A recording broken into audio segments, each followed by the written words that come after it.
What's going on, guys? This is MJ9 bringing you another video review. This time it is on super/second in form Pierre-Emerick Aubameyang.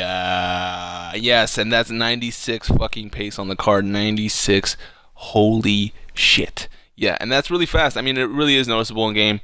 And since it's the highest stat on the freaking card, I might as well start out with it. I mean, in terms of pace, just raw pace, he's definitely probably one of the fastest guys in the game, if not the fastest, with that 97 acceleration and 96 sprint speed. I mean, holy fuck, it's kind of unfair at times to get beyond the defense so easily, but he isn't perfect, and because his dribbling is kind of low, his pace kind of is brought down a little bit, and I'm going to talk about a little bit more about that right now. But he is really fast, and if you get an open space, forget about it. Nobody's going to catch up to him. But in terms of dribbling, I'm gonna kind of combine these two, because his dribbling is lower than somebody with 96 pace normally has, or some of the premier players usually have like 90 pace and 90 dribbling. You can notice that because there's times where he's a little bit clunky when he's going so fast. He makes a quick stop and he tries to turn on a dime. It's it's not the easiest to turn with him because his ball control isn't the best. It's 80, so it's just breaking the the 80 mark. And because he's so fast, I don't know, maybe there's just times where he can't handle it. But, I mean, it isn't terrible by all means. It's still doable. And because he's so fast, he's just an absolute threat. People are just afraid to play you because they see that card. So, pace is great. His dribbling is a little bit weird, a little bit iffy at times. It kind of brings the pace down a little bit. But, still really fast. I won't take anything away from that. He's still really, really fast. I think it could be faster from the non-informed card, but he definitely feels faster from the non-informed card. Alright, guys, so I'm going to talk about his shooting now. I mean, he did hit post quite a bit, but even still, he managed to score 13 goals in about 12 games.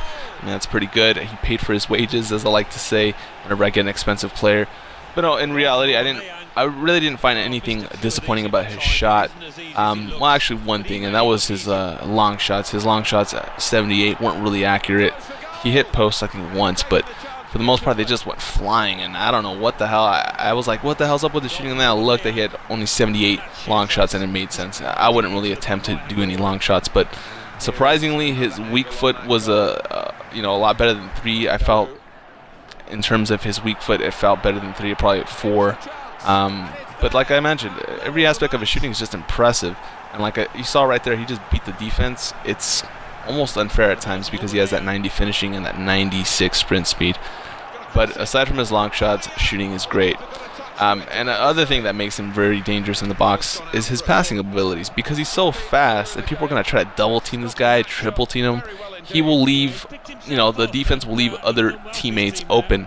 So, if you're good at passing, if you know how to play the game, then when these other guys double team you, triple team you, use that to your advantage and use his passing abilities to, make an assist for your other team. And I wasn't even trying to make an assist, but I got like 3 assists in those 12 games just from getting those guys open because I was getting double teamed. So just keep that in mind. Don't try to always score with this guy. I mean, he can definitely score, but in the final third, if you see like you're getting a double team or a triple team, pass it away, and you'll more than likely make, turn that into an assist. I guess one thing, or a couple negative things I could talk about. One thing was his 92 heading accuracy. I don't think that is accurate, to be honest. I really didn't feel that heading accuracy popped out to me. Like, that last video I did was a second in form Benzema, and he had 92 heading accuracy, and that card was definitely noticeable. But aside from, the heading accuracy that didn't really feel too accurate, this card is pretty cool. Now, he is really expensive. He's like, I think he's like 1.6 million right now. But, I mean, if he goes down in price, I would definitely pick him up, as he's probably the best striker in the Bundesliga. Definitely one of the fastest strikers in the game, combined with his, his finishing. And even though it wasn't good for me, his 92 heading accuracy. I would suggest you guys pick him up over the weekend because the team of the tournament is coming out. He's probably going to keep dropping. I sold mine before the end of this video. But anyways, guys, hope you like and subscribe. Peace!